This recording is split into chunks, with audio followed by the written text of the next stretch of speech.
Hi everyone, this is CA Madhu Thakuria. Guys, अपने दिमाग को स्विच ऑन रख करके पढ़ाई करना और सिर्फ पढ़ाई करने में बहुत बड़ा डिफरेंस होता है। आप खुद रियलाइज करते हो कि बहुत बार आप जब पढ़ लेते हो ना, like you are reading one page and आप एक पेज के बाद दूसरे पेज में जाते हो ना, तो आपको लगता है कि आपको कुछ भी याद नहीं है लास्ट पेज में क्या पढ़ा है। And I can tell you this is like with the simplest. अगर मैं आपको बोलूँ ना कि आप स्टोरी बुक भी कभी कभी पढ़ते हो और बहुत इंगेजिंग, लाइक बहुत बढ़िया स्टोरी बुक है या नॉवेल है और आपने उसके बारे में बहुत सुना है और आप उसको बाय करते हो, लेकिन आप एक भी पेज पढ़ते हो ना तो आपको कुछ समझ नहीं आता है। लाइक नेक्स्ट पेज में गया तो पिछले पेज में क्या पढ़ा है कुछ याद ही नहीं रहता। आप एक सिंगल चीज रिकॉल नहीं कर सकते हो। एंड उसका सिंपल कारण होता है आपका ब्रेन स्विच ऑन ही नहीं करते किया था आपने जब आप वो पढ़ रहे थे। आप सिर्फ रीड कर रहे थे और आपको आप कोई इंगेजमेंट ही नहीं है आपका उस कंटेंट के साथ में। और यही होता है कि जब आप कुछ लिटरेचर पढ़ते हो या जब आप अपने स्कूल की किताबें and when you pursue your any course और प्रोफेशनल कोर्स भी आप पढ़ रहे हो, और वो पढ़ने के टाइम पे फर्स्ट रीडिंग के टाइम पे सेल्फ में ही अगर आपका दिमाग स्विच ऑन नहीं है ना, आप कुछ कंटेंट याद नहीं कर पाओगे, कुछ भी आप रिकॉल भी नहीं कर पाओगे। और 100% ये आपके साथ में हुआ है एंड आपको मालूम है मैं आपकी किस प्रॉब्लम के बारे में बात कर रही हूँ। ये मेरे साथ भी होता है and it's not just about studying, you can zone out yourself at any place. मतलब मुझे मालूम है कि there are certain kind of people जिनके साथ में मुझे रहना पसंद नहीं होता है, like I don't want to spend my time with them, but I am spending time with them because वो ऑब्लिगेशन है, वो मुझे उस पर्टिकुलर मोमेंट पे फुलफिल करना है and I am among those relatives और द फ्रेंड्स और एनीवन। बट मुझे वहां रहना नहीं है। Like I physically and mentally don't want to be there, but physically I have to be there because I am into that obligation. वो मुझे fulfil करना है, कुछ घंटे के लिए मुझे वहां पर बैठना पड़ेगा। बट मेंटली मैं बहुत जोन आउट कर सकती हूँ। मतलब दिस इज अ टैलेंट, ये हमारे ब्रेन में होता है already. This is the skill we have learn, right. जितना भी आपका एज होगा, I am 32, I will be turning 33 this year, but I have build this, मतलब I know that I have this.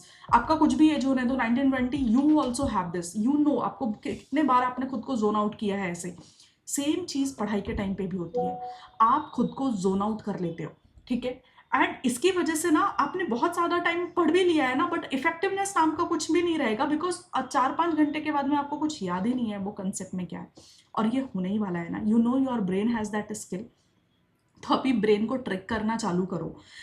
जितने ज्यादा एंगेजिंग पढ़ाई करते हो ना आप, मतलब उतना ज्यादा आपको चीजें याद रहती हैं एंड आपका ब्रेन स्विच ऑन करने का तरीका मैं आपको यही बताने वाली थी कि देखो, जब भी आप पढ़ो ना, तो जैसे आप कुछ भी पैराग्राफ पढ़ते हो, ठीक है, तो आप पहला तरीका ये है कि आप सोचो कि अगर आप ये किसी और को एक्सप्लेन करोगे तो ये पैरा में से क्या इंफॉर्मेशन है जो आप किसी को एक्सप्लेन करना पसंद करोगे। The very first thing, the moment आपने पढ़ा और आपको लग रहा है कि मुझे ब्रेन को स्विच ऑन करना है, अभी टाइम आ गया, ये कंटेंट मुझे याद रखना पड़ेगा, तो द मोमेंट आपने उसको पढ़ा है ना, आपका अगला सवाल होना चाहिए कि if I teach this particular paragraph और particular page to someone, how will I explain that.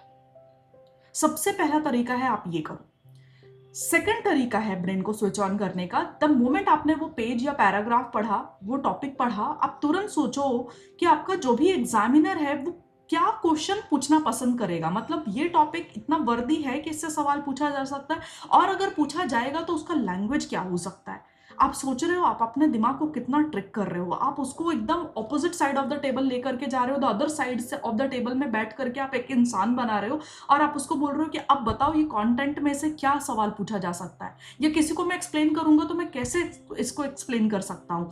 मतलब मेरे दिमाग में ना, मुझे ऐसा लगता है कि मेरा दिमाग ना, जब मैं when I teach in the live class, मेरा दिमाग इतना इंस्टेंट स्विच ऑन होता है क्योंकि I take Zoom live classes only. And मेरा ना जब डे 1 पे, मतलब मुझे क्लास स्टार्ट करना था और मुझे I was talking to my husband कि यार बच्चे डाउट पूछेंगे तो मैं क्या करूंगी, मैंने कभी पढ़ाया नहीं है इतने साल में। And he was the first one to tell me कि Madhu, do you know yourself how you have acted in your 13 years of your career. And he knows me, मैं कैसे हूँ कि मतलब when I am in meetings, in my office meeting, I am so active, so talkative, so engaging with everyone. And he is like exactly that is what is, that is the same. सिर्फ यहाँ पर objective change हो जाएगा, लेकिन this is like a normal office meeting that you are having, where you are discussing concept, you have a objective to fulfil. आप वो 2-3 घंटे class में बैठोगे, आप वो ऑब्जेक्टिव फुलफिल करोगे, आप डिस्कस करोगे, अब सामने वाला सवाल पूछेगा, आपको इंस्टेंट आंसर आएगा because that is the skill you have.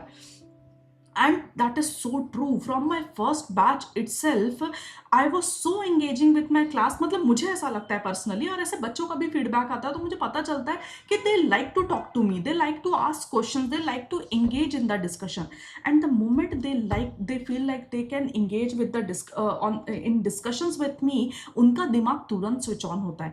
और यार मैंने बहुत बार ऐसे देखा है कि जब आपका दिमाग स्विच ऑन आपने कर लिया और आप किसी से एंगेज होकर के किसी से बात कर रहे हो, डिस्कशन कर रहे हो, उस टॉपिक पे झगड़ रहे हो, उससे बोल रहे हो कि नहीं ऐसा क्वेश्चन आएगा, ऐसा क्वेश्चन नहीं आएगा, नहीं ऐसे इन्हें ऐसा चीज पहले पूछा हुआ है, नहीं पूछा हुआ है, नहीं ये कभी, मतलब when you are engaged, switched on, आप वो सवाल ही नहीं है कि आप वो चीज याद नहीं रख सकते। कितने लॉन्ग टाइम तक याद रख सकते हो उसका लेंथ जो है वो आपके रिवीजन पे डिपेंड करता है, बट याद तो 100% रहेगा इवन तो आपने फर्स्ट रीडिंग किया है खाली उसका। सो ये बहुत ही प्रैक्टिकल तरीका है और आपने भी ये किया है, ये आपने स्कूल टाइम्स में भी फॉलो किया होगा कि समटाइम्स आपका डेस्क पार्टनर, आपका some students must be coming to you and your class fellow will be coming to you and asking कि यार ये कंसेप्ट नहीं समझा रहा है, ये समझा दे, और आपने उसको समझाया होगा और उस बंदे को भी वो चीज़ याद रही होगी और आपको भी वो चीज़ याद रही होगी, जस्ट बिकॉज आप इतने ज़्यादा एंगेज थे, स्विच्ड ऑन थे when you were studying and teaching that topic. तो यही चीज़ आपको आपके कंटेंट के साथ में करना है। एंड आप कोई भी प्रोफेशनल एग्जाम ले लो या प्रोफेशनल करियर ले लो, अगर आप अपने कंटेंट के साथ में एंगेज होना चालू नहीं करोगे, आप कहीं अच्छा परफॉर्म नहीं कर सकते। और मैं ये बहुत डिस्करेज नहीं करना चाहती हूँ, मैं आपको बहुत एनकरेज करना चाहती हूँ ये बोल करके कि मैं आपको एक रियलिटी चेक है ये आपके लिए। आप ये मान के चलो कि अगर आप कॉम्प्रहेंसिव स्टडी, कॉम्प्रहेंसिव डिस्कशंस, दिमाग को स्विच ऑन करके पढ़ाई करने में नहीं डालोगे ना, तो यही चीज़ आपको ऑफिस में फील होगी। ऑफिस में ऐसे कलीग्स को कोई पसंद नहीं करता है जिसको ना बहुत ज़्यादा स्पून फीडिंग करनी पड़ती है और वो बंदा अपना दिमाग नहीं लगाता। और ट्रस्ट मी, आप ये चीज़ आपके ऑफिस में खुद फील करोगे कि there will be certain people जो बहुत जोन आउट रहते हैं एंड वो बिल्कुल नहीं सुनते हैं कि मीटिंग्स के टाइम पे क्या डिस्कशन हुआ है, और उनको मीटिंग्स में ना जो भी डिस्कस होता है उनको वापस एक्सप्लेन करना पड़ता है किसी और को। एंड इट्स बहुत इनइफेक्टिव वे है ना ये काम करने का। एंड सपोज आपको आपके बॉस ने कुछ क्वेश्चन पूछा और आपको जमा नहीं वो आंसर करने के लिए, and you are taking way more time than it is required for you to answer that particular question. This overall ना चीज़ें आपको ऑफिस में रियलाइज होगा कि it is not adding up to the expectations जो आपके सीनियर्स का आपके साथ में होगा, एंड धीरे धीरे ये आपके लिए आपको बहुत डिस्करेज कर सकता है, राइट। एंड आप बिकॉज ऑफिस में ये चीज़ें सामने से आपको डेली आपको वो फीडबैक्स मिल रहे होंगे ना, तो you will improve upon yourself. But when it comes to your studies, ये इतना साइलेंट ट्रीटमेंट है ना कि आप खुद में ही पढ़ रहे हो और ज़्यादा आप एंगेज नहीं हो, फिर आप इंस्टीट्यूट में जाके एग्जाम देकर आते हो, इंस्टीट्यूट ने सिर्फ रिजल्ट दे दिया है, there is no feedback even written in your notebooks, answer copies की आपका कोई आंसर गलत है तो क्यों गलत है, उसमें आप कैसे इम्प्रूव कर सकते थे, कोई इंडिविजुअल वन फीडबैक आपको मिल नहीं रहा है। तो इतना साइलेंट रिलेशनशिप जब ये रहेगा तो उसमें आपको ही एक्स्ट्रॉर्डिनरी एफर्ट्स लेने पड़ेंगे। इंस्टीट्यूट को जो एफर्ट्स लेना है वो ले रहा है, वो एग्जामिनर कमेंट्स इशू करता है हर एग्जाम्स के बाद में, या फिर they conduct webinars and all, और वहां पर जाके बताते हैं कि बच्चों को कैसे पढ़ना चाहिए, क्या गलती करना चाहिए, तो वो अपने हिसाब से एफर्ट्स ले रहे हैं। आप आपके हिसाब से एफर्ट ले सकते हो ना। आपको कुछ तरीके मैंने बताए हैं कि जब भी आप पढ़ो ना तो you have to make sure that you keep asking yourself, is my brain switched on, और मैं सिर्फ रीड कर रहा हूँ कंटेंट जो मुझे 1 सेकंड के बाद में भी याद नहीं रहने वाला है। अगर ऐसा सिचुएशन है तो आप तुरंत अपने दिमाग में ये चीज लाओ कि मुझे अपने आप को 2 सवाल पूछने। अगर ऐसे इस टॉपिक के ऊपर या इस पेज के ऊपर कोई क्वेश्चन पूछेगा तो क्या क्वेश्चन पूछने वाला है, एंड सेकेंडली आप उस चीज को उस मोमेंट पे उस टॉपिक को रिकॉल करोगे as if you are teaching it to someone. ये दो तरीके ना आपके पूरे लाइफ में आपको इतना आगे लेकर के जाएंगे ना। इनक्रेडिबल वे है ये लर्निंग का, कोई भी आपको ऐसे पकड़ पकड़ के बैठा करके नहीं समझाएगा।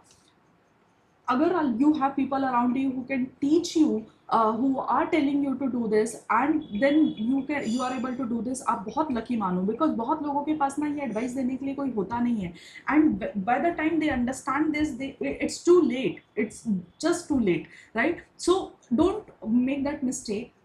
Learn, just remember that every time you are studying you have to switch on your brain irrespective of whatever topic you are studying। वो आपका फेवरेट है या नहीं है रहने दो, आपको पास तो सारे पेपर्स होने हैं ना, for you to be called as the C A में जो भी आप एग्जाम दे रहे होगे और एनी अदर एग्जाम, आपको वो क्वालिफाई करने के लिए तो सारे पेपर्स लिखने हैं और सारे पेपर्स में ही अच्छा परफॉर्म करना है। पासिंग मार्क्स तो सब जगह एक ही जैसे लेकर के आने हैं ना आपको। तो आप ये तरीका अपना लो, ठीक है। एंड फिर जैसे जैसे और थोड़े से बड़े हो गए and the moment you go into your offices and all, वहां पर भी आपको सेम चीजें फिर आपको डेली बेसिस पे करनी पड़ेगी। वहां पर आप इतना इनएडवर्टेंटली करोगे ना ये चीज कि आपको रियलाइज नहीं होगी, बट आप कर वही रहे होते हो। यू विल मेक श्योर कि जिन मीटिंग्स में आपका ब्रेन स्विच ऑन होना चाहिए आपका ब्रेन स्विच ऑन होना चाहिए, जिन रिलेटिव्स या फ्रेंड्स के सामने आपका ब्रेन स्विच ऑफ होना चाहिए आप वो करके बैठोगे। आप ये करोगे, ऑटोमेटिकली करते हो। एज अ ह्यूमन बीइंग हमारा ब्रेन इतना ट्रेंड है कि वो ऑटोमेटिकली उसको मालूम है कैसे ये करना है। But when it comes to study हमारे ब्रेन को हमको ट्रिक करके ये चीज सिखानी पड़ती है कि boss switch on, right? So let's try it out, and if that works do let me know, but please try it at least for me once, क्योंकि ये चीज मैंने करके देखी है एंड मुझे बहुत हेल्प मिली है। तो I just request you please do it, ठीक है? All right then, bye guys.